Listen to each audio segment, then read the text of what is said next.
রাজার ঘরে ছোট রানী এলো পদ্মাবতী, রানী পদ্মাবতী। রাজার আরো 6টি রানীর ছিল না সন্তান, পদ্মাবতীর কোলালোতে মিলল সমাধান। বছর যেতে জন্ম নিল 7 ছেলে 1 মেয়ে, হয় খুশির আকাশ হঠাৎ কালো মেঘে গেল ছেয়ে।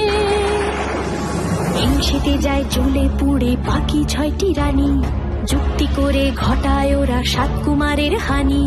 সুযোগ মতো 7 ছেলেকে মাটিতে দেয় পুঁতে, বাঁচে একা পারুল, ওরা পায় না তাকে ছুতে।